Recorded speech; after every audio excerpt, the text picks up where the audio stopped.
නිවාස බලමු නිවාසයක් හදන්න දෙන්න හරි ඊටමත් දෙන්න හරි එතකන් අපි හිතුවේ මෙහෙම යන්න මෙන්න තැනක් නැත්නම් මෙතන ඉන්න පුළුවන්. එහෙම නැත්නම් අපි හිතුවේ 25000ක දීමනාවක් දෙන්න කුලීට තැනකට යන්න. ඊට පස්සේ ජීවත් වෙන්නත් අපි යම් මුදලක් දෙන්නම් ඒ කාලෙට.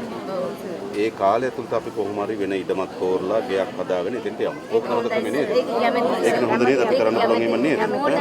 අපි ඒක බලන්න. අපි ඒක කරන්න. ඔය මුළු ගමම අයින් කරන්න නේද? එක ගෙදරකටවත් ගෙවල් එකක් තිබ්බා කියලා හොඳට පාර අවහිරයි නම් අර කවුලක් දෙකක් ඉඳලා වැඩක් පොඩි කාලයක් දෙන්න ඕන.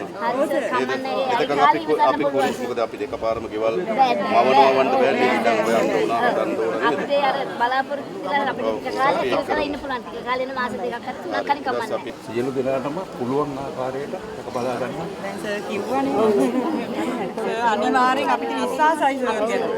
අපි විශ්වාසයක් තියෙන ඉන්නවා ඒක කරන්න. අපිට කිසි දෙයක් අඩුපාඩු නැහැ කන්න බොන්න ඔක්කොම දෙනවා. සියලු දේ දෙනවා මේ. මෙතන ඉන්නකම් අපේ ඒවා සියලුම දේ ලැබෙන්නේ. නේ? සජේ සේකම මේගොල්ලෝ දෙවිවරු සර්. දෙවිවරු මේ. කරන මේ මිටියට ඔබතුමාට බුද්ධ සරණයි. බුදු සරණයි ඔබතුමාට.